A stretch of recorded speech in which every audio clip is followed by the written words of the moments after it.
হায় পল্লীর দুলালি, আজ সে কলিকাতার বধূ। প্রাণ তাহার কাঁদে, কোথা সে খোলা মাঠ, উদার পথঘাট, পাখির গান কই বনের ছায়া। কিন্তু ওই পর্যন্ত। ইহার বেশি আর কবিবরের মানসী প্রতিমার সঙ্গে এই মেয়েটির কিচ্ছু মেলে না। তাহার কারণ বোধহয় এই যে প্রত্যেক ব্যাপারেই ইহার নিজস্ব মতামত খুব স্পষ্ট এবং দৃঢ়। যাহা ভালো লাগে তাহা চাই, যাহা ভালো লাগে না তাহা চাই না। সিঁদুরে আমের লোভে যেদিন গাছের মগডালে উঠিয়া জীবন সংকটাপন্ন করিয়াছিল, সেদিনও ছিল এই কথা। আর আজ ভালো না লাগার দরুন কলিকাতা ছাড়া চাই বলিয়া যেসব ফন্দি ফিকির মনে মনে আঁটিতেছে, তাহারও মূলে সেই একই কথা। মেয়েটির নাম চপলা। নাম যখন রাখা হইয়াছিল, সে সময় সকলের দৃষ্টি ছিল ওর মায়ের কাঁচা সোনার মতো রংটির দিকে, এবং কাহারও আর সন্দেহ ছিল না যে এমন মায়ের মেয়ের দেহলতাটির মধ্যে একদিন বিদ্যুতের চপল দীপ্তি শান্তশ্রীতে ফুটিয়া উঠিবে।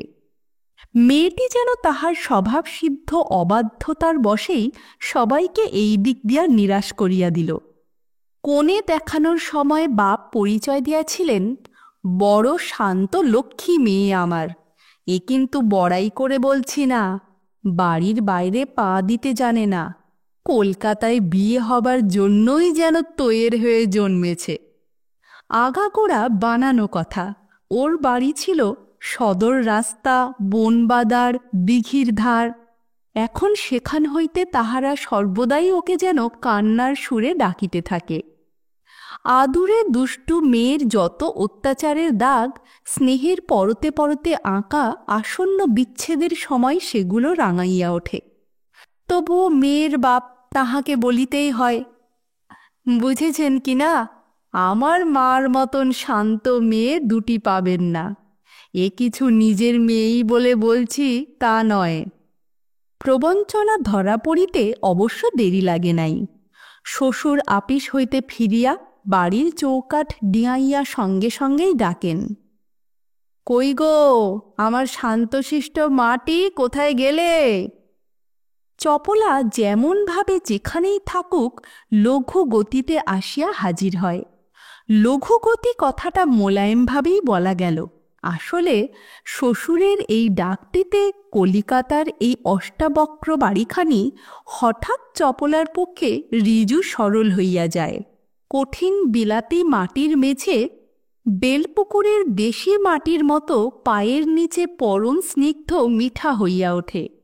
সে একরকম গোটাকতক লাফেই শ্বশুরের নিকট আসিয়া পৌঁছায়। আবদারের ভর্ৎসনায় চোখের তারকা নাচিতে থাকে। চাবির গোছাশুদ্ধ আঁচলটা মাটি হইতে তুলিতে তুলিতে বলে, না বাবা, আজ আপনি বড্ড দেরি করেছেন, তা বলে দিচ্ছি। হ্যাঁ, দেরি যে রোজই হয় এমন নয়, তবে এই মিলনটুকুর মূল্য অনেক। তাই উৎকণ্ঠার জন্য পুত্রবধূর রোজই মনে হয় বড় দেরি হইয়া গিয়াছে।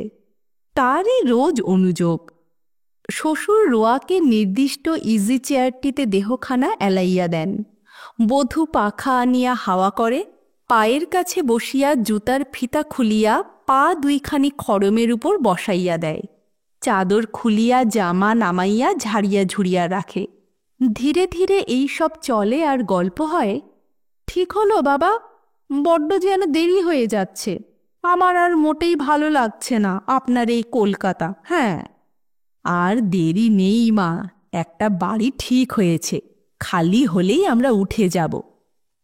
শ্বশুর বউয়ের পরামর্শ পাকা হইয়া গিয়াছে, কলিকাতায় আর থাকা হইবে না। কলিকাতার বাহিরে বেশ পাড়াগাঁ দেখিয়া বাড়ি দেখা হইতেছে। ঠিক হইলেই সবাই উঠিয়া যাইবে। বধূকে শ্বশুর কোলের কাছে টানিয়া লন, মাথায় ধীরে ধীরে হাত বুলান, করতল হইতে স্নিগ্ধ আশীর্বাদ খরিতে থাকে। বাৎসল্যের প্রবঞ্চনায় মুখে শান্ত হাসি ফোটে। ভাবেন এই দীর্ঘীকৃত আশার মধ্য দিয়া পাড়াগাঁয়ের স্বপ্ন কাটিবে। ক্রমে এই বাড়িরই ইটকাঠের সঙ্গে মনটা মায়ায় মায়ায় গাঁথিয়া যাইবে। স্বপ্ন কিন্তু কাটে না, বরং মনটা এদিকে বিরূপ হইয়া সেই স্বপ্নকেই মায়ার পাকে পাকে জড়াইয়া ধরে। অনামধেও একটা জায়গা, কিন্তু কেমন করিয়া যেন মনের পটে তাহার একটা স্পষ্ট ছবি আঁকিয়া গিয়াছে। বেলপুকুরের সঙ্গে অনেকটা মেলে, ভিজে ভিজে কালচে মাটি, এখানে ওখানে গাছপালার ঘন সবুজ দিয়া ঢাকা। উপরের আকাশের নীল আস্তরণখানি উপর হইয়া পড়িয়াছে। পাশাপাশি দুইটি কোঠা ঘর, সামনে পাকা রোয়াক। বিকালের পড়ন্ত রোদটি সেখানে জলজল করিতে থাকে। ওদিক পানে রান্নাঘর, সকাল সন্ধ্যায় তাহার গোলপাতার ছাউনি ফুরিয়া ধোঁয়ার কুণ্ডলিয়ে ওঠে। পাকা ঘরের পাশ দিয়া রাস্তা, সেটা সদর দুয়ারের চৌকাঠ ডিঙাইয়া বাহির হইয়া গিয়াছে ডাহিনে জামরুল গাছের নিচে দিয়া।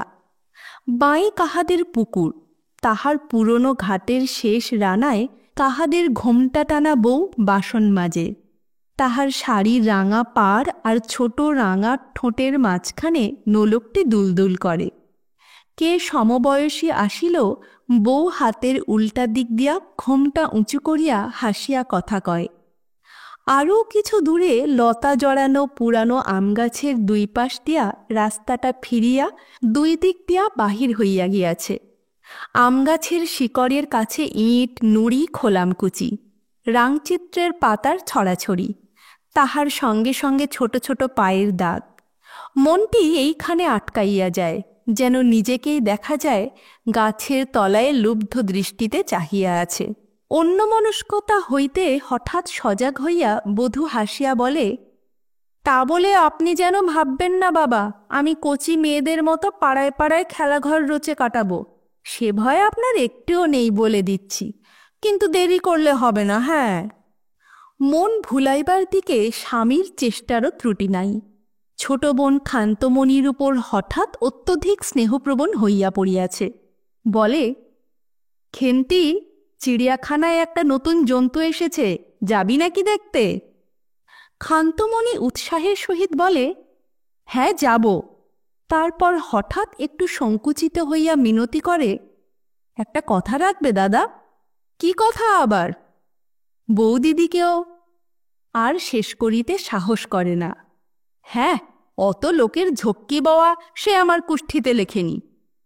এই করিয়া চিড়িয়াখানা, মিউজিয়াম, ভিক্টোরিয়া মেমোরিয়াল হইয়া গিয়াছে। রাত্রে স্বামী উৎসাহভরে বলে, এইবার কি দেখবে বলো? Dalhousie square, Howrah station? বধূ নাসিকা কুঞ্চিত করিয়া বলে, কিচ্ছু না। বলিয়া ফিরিয়া শোয়। অনেক সাধাসাধি চলে। কলকাতায় এত দেখবার জিনিস রয়েছে, দেশ বিদেশ থেকে লোক আসছে দেখতে। গড়ের মাঠ, গঙ্গার জাহাজ, কত বড় বড় বাড়ি, উপরে চাইতে গেলে ঘাড় উল্টে পড়ে। পড়ুক গিয়ে ঘাড় উল্টে, যার স্বাদ আছে। আমার কলকাতার কিচ্ছু ভালো লাগে না, আমায় বাড়ি দিয়ে এসো। কলকাতার কিচ্ছু ভালো লাগে না? আমরাও তো কলকাতার, আমিও তো। ঝাঁঝিয়া উত্তর হয়, তোমাদের কাউকে ভালো লাগে না। যারা কলকাতা ভালোবাসে তাদের দু চক্ষে দেখতে পারি না। দারুণ নিরাশার কথা। পরের দিন ভগ্নী স্নেহে আবার জোয়ার আসে। প্রশ্ন হয়, কই রে খেন্তি, শিবপুরের আমরাজাতলার মেলা ফুরিয়ে এলো যে, একদিনও তো গেলিনি। দিব্যি পাড়া গিয়ে জায়গাটি, আমার তো বড্ড ভালো লাগে।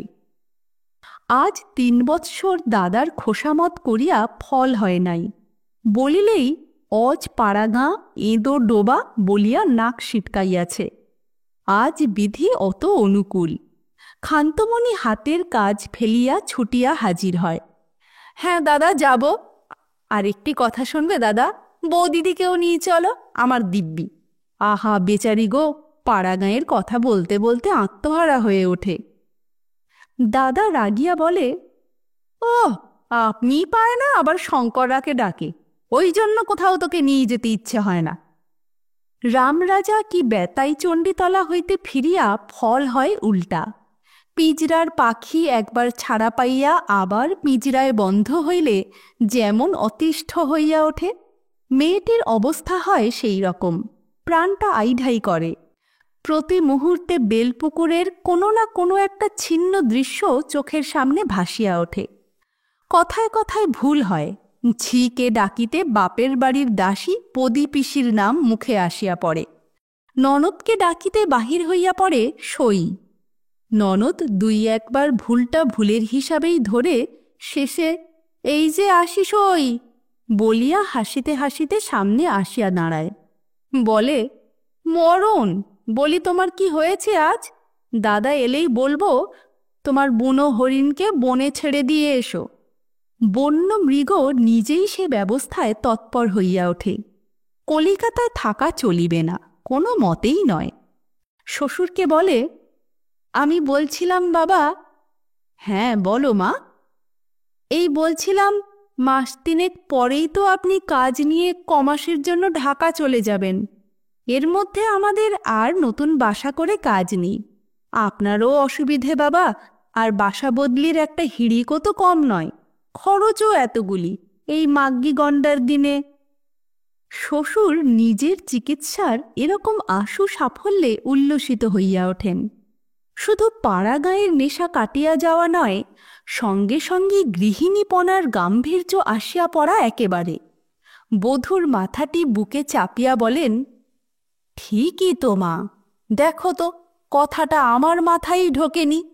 আর বুড়ো হতে চললাম, এইবার মাই আমাদের বুদ্ধি দেবে কি না। আমি তাহলে ওদের খোঁজাখুঁজি করতে বারণ করে দেব। ঢাকা থেকে ফিরে আসি, তখন বরং একটা পাকা রকম ব্যবস্থা করা যাবে, কি বলো?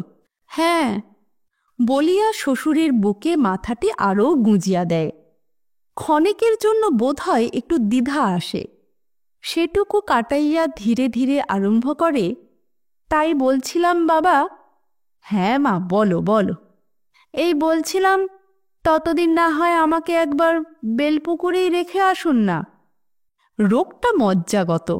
এমনভাবে নিরাশ হইয়া চিকিৎসক হাসিবেন কি কাঁদিবেন স্থির করিতে পারেন না। চিকিৎসার নূতন নূতন প্রণালী আবিষ্কার করিতে হয়, এই করিয়া দিন চলে। শ্বশুরের পাঠানোর সেরকম গা নাই, এ কথাটা ক্রমেই স্পষ্ট হইয়া স্পষ্টতর হইয়া ওঠে। শাশুড়ির কাছে চালাকি করিতে সাহস করে না, কারণ শাশুড়ি বেটা ছেলে নয় এবং সেই জন্য তাহার মতে বোকা নয়, সোজাই কথাটা পারে। বাপ মা ভাই ছোট বোনটি এদের অনেক দিন দেখে নাই, তাই। শাশুড়ি চোখ কপালে তুলিয়া বলেন, ও মা, অমন কথা বলো না বৌমা, এই তো কটা মাস এসেছ।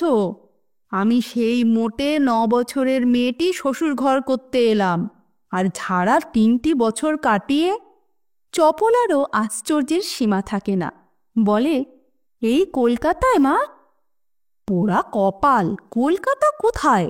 তাহলে তো বাঁচতাম। শ্বশুর থাকতেন ডাহা পাড়া গাঁয়ে, মাঝের পাড়া। নাইবে সে আতকোষ ভেঙে ইচ্ছেমতি, খাবার জল চাই সেই আতকোষ ভেঙে ইচ্ছেমতি, গা ধোবে সেই আতকোষ ভেঙে। বধূ আর প্রাণ ধরিয়া শুনিতে পারে না। ওই বেড়ালটা বুঝি কি ফেললে গো বলিয়া হয়তো হঠাৎ সে স্থান ত্যাগ করে। স্বামীর উপর উপদ্রব হয়, সে বেচারি জর্জরিত হইয়া অভিমান করিয়া বলে, বেশ তো, বাবাকে মাকে রাজি করাও, আমার রেখে আসতে কি? আমায় যখন ভালোই বাসো না, মিছিমিছি এখানে থেকে কষ্ট পাও কেন? বধূ অবাধে মিথ্যে বলে, একেবারে নির্জলা মিথ্যা। বাবা মা তো খুবই রাজি। বাবা বলেন, আমার তো ছুটি নেই, অজিতকে বললেই বলবে পড়ার ক্ষতি হবে, না হয় আসুক না রেখে। মা বলেন, আমার আর কি অমত মা, এতদিন এসেছ, আহা, তবে আজকাল কি হয়েছে, ছেলের মত আগে। তা তুমি মাকে বলো না, মা অত যখন ঘ্যান ঘ্যান করছে, তখন রেখেই আসি না দিন কতকের জন্য। বাবাকে বলে দিও আমার কলেজের ক্ষতি হবে না। স্বামী অতটা বোকা নয়, এ ফন্দি খাটে না। কয়েকদিন আবার মুখ অন্ধকার হইয়া থাকে, কথাবার্তা বন্ধ। যত সব বেয়ারা আবদার ভাবিয়া স্বামীও কয়েকদিন বেপরোয়া ভাবটা জাগাইয়া রাখে। তাহার পর তাহাকেই মাথা নোয়াইতে হয়, বলে, যা হবার নয় তাই ধরে বসে থাকলে চলবে কেন? বরং চলো দক্ষিণেশ্বর দেখিয়ে নিয়ে আসি। পাড়াগাঁকে পাড়াগাঁও, কলকাতা থেকে অনেক দূরও। বালি হয়ে গেলে বরং নৌকো চড়া হবে। রাজি? পরামর্শ আঁটা হয়। দুপুরে ক্ষান্ত যখন স্কুলে থাকিবে, চপলা গিয়া শাশুড়ির আদেশ চাহিয়া লইবে মিউজিয়াম দেখিবার নাম করিয়া। প্রশস্ত শান্ত গঙ্গায় নৌকা চড়িয়াই চপলার মনটা প্রসারিত হইয়া পড়ে। ওপারে প্রকাণ্ড ঘাটের নিচে গিয়া নৌকা লাগে, নামিয়াই এক হাঁটু করিয়া কাদা। এত বড় বিলাসিতা অনেক দিন তাহার ভাগ্যে জোটে নাই। পা টানিয়া টানিয়া চলিতে স্বামীর হাতটা চাপিয়া ধরে, বলে, ওহ, বড্ড মজা, তাই না? সিঁড়ি বাহিয়া সুবিস্তীর্ণ চত্বর, যেদিকটা ইচ্ছা হন হন করিয়া অনেকটা চলিয়া যায়। পায়ে পায়ে কতদিনের শৃঙ্খল যেন খসিয়া পড়িতেছে।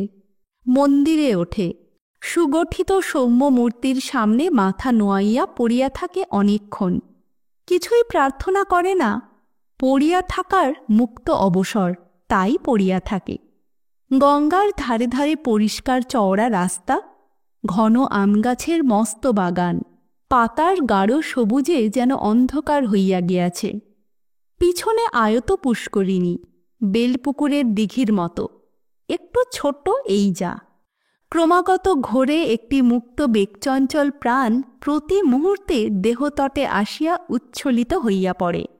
মাঝে মাঝে পিছন ফিরিয়া চাহিয়া বলিয়া ওঠে, কই গো, হোমা, এখনো ওখানে?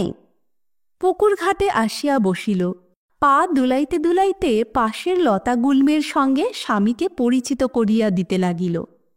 ওটা ঘেটু ফুল। ঘেটু ফুল মহাদেব খুব ভালোবাসেন। সত্যিকারের মহাদেব নয়, খেলাঘরের মহাদেব। আচ্ছা, এর মধ্যে অমূল্যতার গাছ কোথায় দেখাও দেখিন, কত বুদ্ধিমান দেখি। পারলে না তো? ওই দেখো, কলকে ফুলের গাছটার মাথার উপর, ওই যে হলদে হলদে। ওগো, কুচকম্বলের চারা, নিয়ে আসি তুলে। উৎসাহের সঙ্গে নামিয়া ক্ষিপ্র গতিতে পুকুর পাড়ের জঙ্গলের দিকে চলিল। ঝিরঝিরে পাতা ছোট চারাগাছটি, হাওয়ায় নধর ডগাটি একটু একটু দুলিতেছে। কাছে গেল তুলিবার জন্য, ঝুঁকিয়া কি ভাবিয়া থামিয়া গেল। তাহার পর ধীরে ধীরে ফিরিয়া আসিয়া আবার শানের বেঞ্চিটার উপর বসিয়া পড়িল। স্বামী হাসিয়া বলিল, কি হলো আবার, খেয়ালি মেয়ে? না থাক, কলকাতার সেই মাটির টবে তো আমার মতন দুর্দশা হবে বেচারির। দুইজনেই খানিকক্ষণ চুপ করিয়া রহিল। একটু পরে চপলা স্বামীর হাতটা নিজের কোলে লইয়া বলিল, এক কাজ করলে হয় না? বলছিলাম আমায় এই দিক থেকেই বেলপুকুরে রেখে আসবে। অজিত হাসিয়া দুষ্টামির সহিত বলিল, বেশ তো, কিন্তু টাকা? আমার দুহাতের দুগাছা চুড়ি দিচ্ছি। স্বামী কি ভাবিয়া আবার চুপ করিয়া রহিল। তাহার পর বলিল, সে মন্দ কথা নয়, কিন্তু মাকে কি বলবো? সে আমি ভেবে রেখেছি, বলবে নাইতে গিয়ে ডুবে গিয়েছে। আবার একটু চুপচাপ। চপলা তাগাদা দিল, কই গো, কি বলছো? স্বামীর হঠাৎ একটি দীর্ঘ নিঃশ্বাস পড়িল, কিন্তু মনের ভাবটা গোপন করিয়া হাসিয়া বেশ উৎসাহের সঙ্গে বলিল, খাসা হয়। তারপর অনেক দূর গিয়ে ভেসে উঠব, আমায় একজন মাঝি তুলবে, একটু চোখ খুলে বেলপুকুরের নাম করব। নভেলে যেমন হয় গো। নভেলে মিউজিয়ামের কোঠাবাড়িতে কেউ ডুবে মরে না। চলো ওঠো, বেলা পড়ে এলো। বলিয়া স্বামী উঠিয়া পড়িল। শ্বশুর, শাশুড়ি, স্বামী সবাইকেই বোঝা যায়। চপলা মনে মনে বলে, খুব চালাক সব। আচ্ছা, আমিও কম শিয়ানা নয়, দেখি। বাবার কাছে গোপনে পত্র যায়, কাঁদুনিতে মিথ্যা কথায় ভরা। এরা সব মারে ধরে, চাবি দিয়ে রাখে, দুচক্ষের বিষ হয়ে আছি। কখনো কখনো এমনও থাকে, পাড়ার মেয়েদের কাছে আমার আর মুখ দেখাবার জো নেই। যেই দেখে বলে, ওমা, এ কেমন পাষাণ মা বাপ গো, ওই দুধের মেয়ে। চিঠি যা আসে তাহাতে এসবের উত্তর হিসাবে কিছুই থাকে না, এক রাশ উপদেশ থাকে মাত্র। চপলা মনে মনে বলে, চপির ভাগ্যে সব সমান। আচ্ছা বেশ, গ্রীষ্মের দুপুরবেলা, শ্বশুর আপিসে, স্বামী কলেজে, ননদ স্কুলে। চপলা শাশুড়ি আর পিশাশুড়িকে রামায়ণ পড়িয়া শোনাইতেছিল। তাহারা একে একে ঘুমাইয়া পড়িলেন। একটু পরে সে বই বন্ধ করিয়া বাহিরে আসিল। রামায়ণে তিনজনে আসিয়া পঞ্চবটী বনে বাসা বাঁধিয়াছেন। ঠিক এই জায়গাটিতে শাশুড়িরা ঘুমাইয়া পড়িলেও চপলা বিন্ধ কাননের সেই অপূর্ব বর্ণনা শেষ না করিয়া উঠিতে পারে নাই। অযোধ্যার রামচন্দ্রের চেয়ে পঞ্চবটির রামচন্দ্রকে বেশি ভালো লাগে। কাননচারিণী সীতার উপর একটা ঈর্ষা মিশ্রিত সহানুভূতি জাগিয়া উঠিয়া মনটাকে তৃপ্তি আর অস্বস্তি দুয়েই ভরিয়া তোলে। বারান্দায় আসিয়া দাঁড়াইল।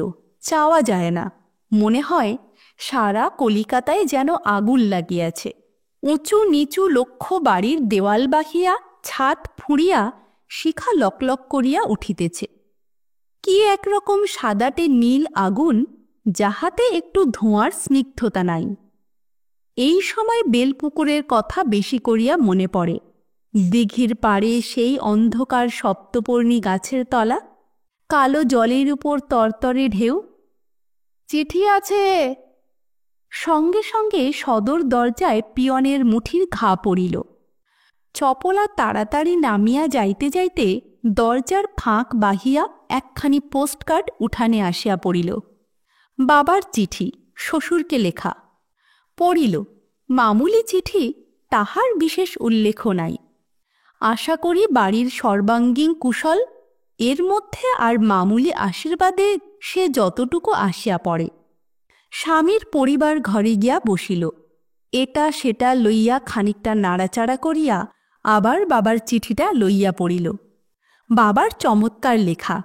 এদের বাড়িতে কাহারও লেখা এমন নয়। বলিতে নাই গুরুজন, কিন্তু শ্বশুরের লেখা তো একেবারে বিশ্রী। স্বামীর লেখাটা অতটা খারাপ নয় বটে, তবুও বাবার লেখার সামনে ঘেঁষিতে পারে না। স্বামীর গানের খাতাটা টানিয়া লইয়া তুলনা করিতে লাগিল। কিসে আর কিসে! ডাগর ডাগর ছাপার মতো অক্ষর, উপরে ঢেউ খেলানো মাত্রা, এ এক জিনিসই। স্বামী বলে একটু কাঁচা লেখা।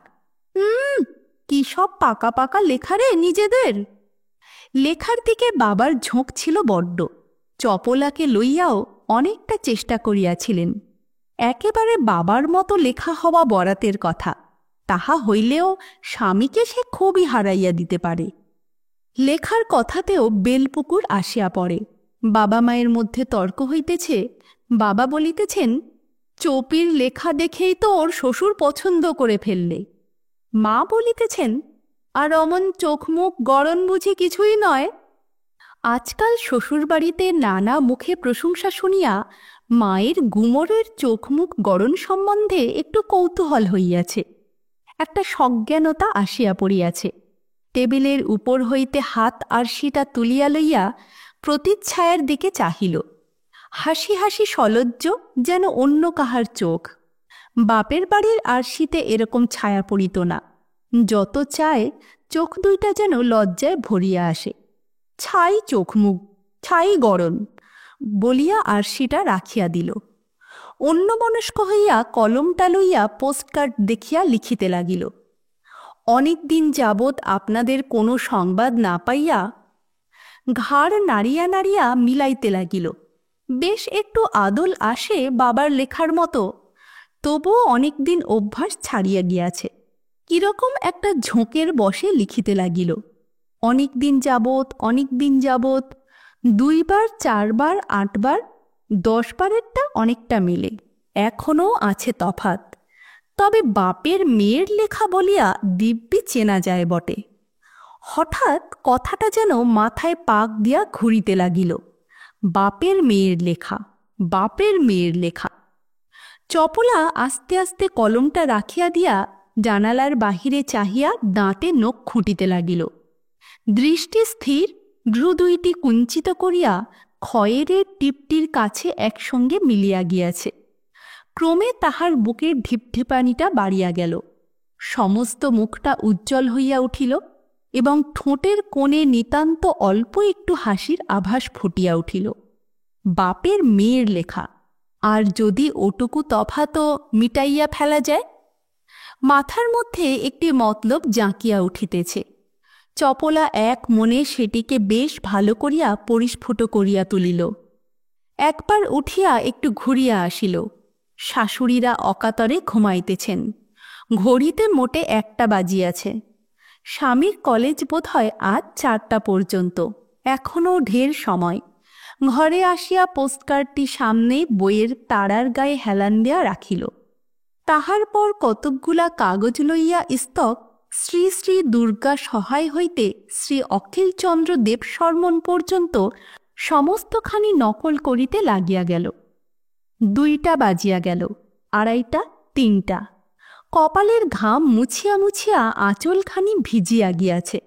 তা যাক, ওদিকে প্রত্যেক অক্ষরের বাঁ, কোণ, কান, মাত্রা একেবারে বাবার লেখার মতো হইয়া দাঁড়াইয়াছে। মেয়ে লিখিয়াছে বলিয়া চিনু, দেখি কে চিনিবে। তাহার পর আসল কাজ, যাহার জন্য এত মেহনত। বাপের চিঠি হইতে অক্ষর বাছিয়া বাছিয়া একটা আলাদা কাগজে সন্তর্পণে লিখিল, পুনশ্চ, আর বৈবাহিক মহাশয়, আপনার বেহান কদিন থেকে একেবারে শয্যা ধরা। একবার চপুকে দেখিবার জন্য বড়ই ব্যাকুল হইয়াছেন। শ্রীমান অজিত বাবাজীবনের সহিত অতি সত্বর পাঠাইয়া দেন তো ভালো হয়। ইতি শ্রী অখিলচন্দ্র দেবশর্মন। কাগজখানি পোস্টকার্ডের পাশে একেবারে সাঁটিয়া ধরিল। অবিকল বাবার লেখা। চপলা লেখাটুকু আরও 8-10 বার ভালো করিয়া মক্স করিয়া লইল।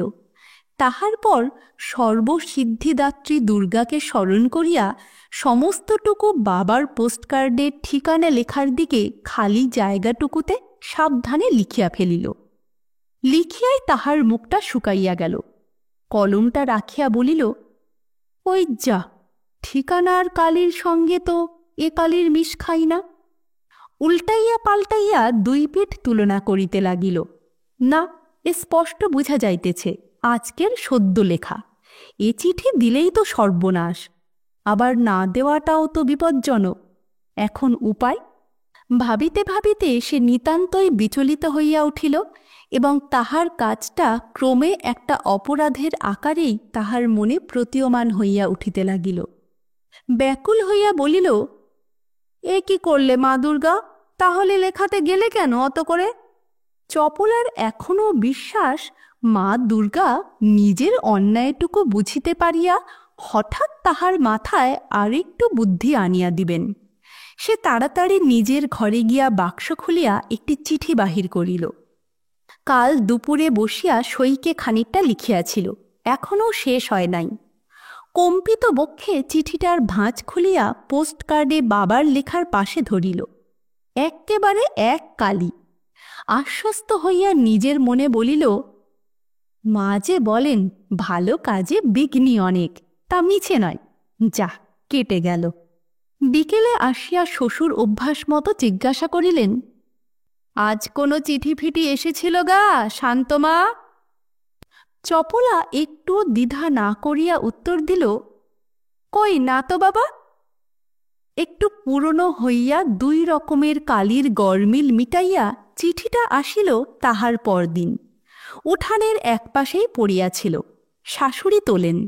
শ্বশুর বালিশের নিচে আপিসের চাবি রাখিতে গিয়া আপনিই পাইলেন। চপলা সেদিন বাড়িতে ছিল না তখন। পাশের বাড়ি হইতে বেড়াইয়া আসিয়া নিজের ঘরে ঢুকিয়া পড়িল। কেমন যেন শ্বশুরের সামনে আসিতে পা উঠিতেছে না, বুকটা ধরাস ধরাস করিতেছে। ডাক পড়িল, কই গো, চঞ্চলা মাকে আজ দেখতে পাচ্ছি না কেন? যতটা সম্ভব সহজভাবেই আসিয়া দাঁড়াইল। কি বাবা বলিয়া মুখ তুলিতেই চোখের পাতা কিন্তু নামিয়া আসিল। অমন শুকনো কেন মা, আজ ঘুমাওনি না? এই দেখেছ দুষ্টু পাড়া বেড়ানি মেয়ের কাণ্ড। কাছে টানিয়া লইলেন। অসুখ করবে যে, বাবার চিঠি এসেছে, দেখেছ? কই না। চোখ তুলিতেই আবার সঙ্গে সঙ্গে নামিয়া পড়িল। মুখটাও একটু রাঙা হইয়া উঠিয়াছে। শ্বশুর দেখিলেন পাগলি মেয়ে, বাপ লইয়া যান না বলিয়া চিঠির নামেই অভিমান। কটা দিনই বা সে আসিয়াছে, তাহা তো হিসেব করিয়া দেখিবে না। বলিলেন, এসেছে, আর তোমায় একবার যেতে লিখেছেন বেয়াই মশাই। আসল কথাটি জানাইবেন কিনা ভাবিতে লাগিলেন। কদিন থেকে শয্যা ধরা, বেশ ভাবনার কথা। বলিলেন, বেয়ান ঠাকুরুনের একটু অসুখ লিখেছেন, কিন্তু কেমন যেন একটু খাপ ছাড়া, হঠাৎ শেষের দিকে পুনশ্চ দিয়ে লেখা। আর এই সেদিন চিঠি এলো, কিছু তো লেখেননি। যাই হোক, অজিত গিয়ে একবার তোমায় রেখে আসুক। সফলতার আনন্দে শরীর মনের সংকোচটা কাটিয়া যাইতেছে, বুদ্ধিও খুলিতেছে। চপলা বলিল, খাপছাড়া যে বলছেন বাবা, মনে হয় মনটা সুস্থির নেই, তো তাই আগে লেখেননি। বাপের অসঙ্গতির জন্য কন্যার দুশ্চিন্তা লক্ষ্য করিয়া এবং অদ্ভুত জবাবদিহি শুনিয়া শ্বশুর হাসিয়া উঠিলেন। বলিলেন, বাপ নিশ্চয়ই গাঁজা টাজা খায়, উল্টো সোজা জ্ঞানগম্যি নেই। যা, কথাটা চপলা পূর্বে অত খেয়াল করে নাই। বাবার গাঁজাখুরির অপবাদে যদি আপাতত ওটা চাপা পড়ে তো তাহার আপত্তি নাই। মনে মনে খুশি হইয়া বলিল, যান, ঠাট্টা করছেন আপনি। মনে পড়িল একটা কথা জিজ্ঞাসা করা হয় নাই, যাহা প্রথমেই জিজ্ঞাসা করা উচিত ছিল। প্রশ্ন করিল, মার কি খুব অসুখ বাবা? আমার তো ভয়ে হাত পা কেমন অবশ হয়ে আসছে। হঠাৎ যেতে বলল কেন রে বাপু? মুখটা বিমর্ষ করিবারও চেষ্টা করিল, সবল আনন্দকে কিন্তু কৃত্রিম বিষাদে চাপা দিতে পারিল না। সেটুকু শ্বশুরের লক্ষ্য এড়াইল না। তবে বাৎসল্য নাকি নিজেকেই নিজে প্রবঞ্চিত করে, তাই ভাবিলেন, আহা, বড় ছেলে মানুষ, বাড়ি যাওয়ার আহ্লাদেই ও এখন আত্মবিস্মৃত। ভালোই, যত ভুলিয়া থাকে।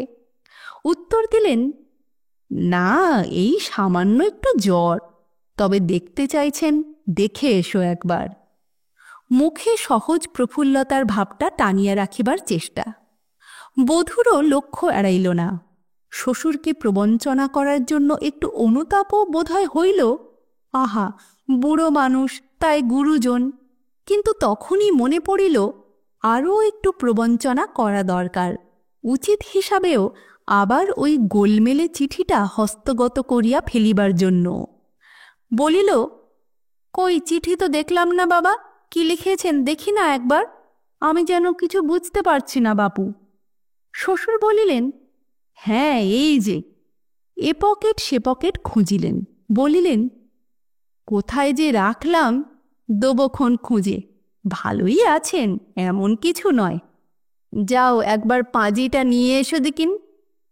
ভাবিলেন, একেবারে শয্যা ধরা লেখা রহিয়াছে, চিঠিটা দেখানো ঠিক নয়। আহা, নিতান্ত ছেলে মানুষ, এক্ষেত্রে একটু প্রবঞ্চনা করাই ভালো। করিলেনও। বাক্সপত্র গুছাইতে গুছাইতে আবার হঠাৎ একটা কথা মনে উদয় হইয়া চপলার সর্বশরীর যেন শিথিল করিয়া দিল। শ্বশুর যে বাবাকে চিঠির উত্তর দিবেন, তাহা হইলেই তো সব ফাঁস হইয়া যাইবে। আর তাহার পর যে লাঞ্ছনা, যে কেলেঙ্কারি, তাহা ভাবিতেও যে গা শিহরিয়া ওঠে। এমনই অবস্থা যে মা দুর্গাকে খোসামত করিলেও কোনো সুরাহা হইবার নয়। মরিয়া হইয়া ধিক্কার দিল।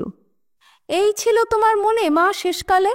তোমারও তো বাপের বাড়ি আছে, পাগলের মতো ছুটে আসতে হয়। যুক্তিটা নিশ্চয় মা দুর্গার মর্মে লাগিল। প্রথম ঘোরটা কাটিয়া গিয়া চপলার মাথাটা একটু পরিষ্কার হইল। শ্বশুরের কাছে গিয়া বলিল, বাবা, বলছিলাম যে। হ্যাঁ, বলো মা।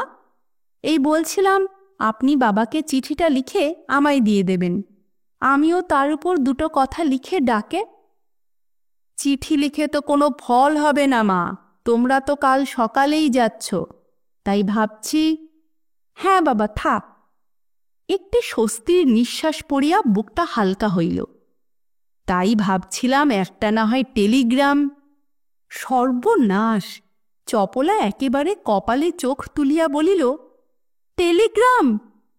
হ্যাঁ মা, তাই ভাবছিলাম, কিন্তু হিসেব করে দেখছি সেও তো তোমাদের গাঁয়ে পৌঁছনোর আগে পৌঁছবে না। আরও একটি স্বস্তির নিঃশ্বাস। বাবা, ফাঁড়া যেন কাটিয়াও কাটে না। তাড়াতাড়ি বলিল, হ্যাঁ বাবা, আর মিছিমিছি পয়সা খরচও এই মাগ্গি গন্ডার দিনে। বুদ্ধির জোয়ার নামিয়াছে। একটু থামিয়া বলিল, আর এও তো ভেবে দেখতে হবে বাবা, মার অমন অসুখ, এর মধ্যে খুট করে বাড়িতে একটা টেলিগ্রাম, শেষকালে খুলে পড়বার আগেই কি হতে কি হয়ে পড়বে, আপনিই বলুন না। তার চেয়ে আমার হাতে বরং ভালো করে একটা চিঠি লিখে দেবেন, আমি গিয়েই বাবাকে দিয়ে দেব। লেসন চ্যানেলে আজকে শুনলেন বিভূতিভূষণ মুখোপাধ্যায়ের লেখা জালিয়াত।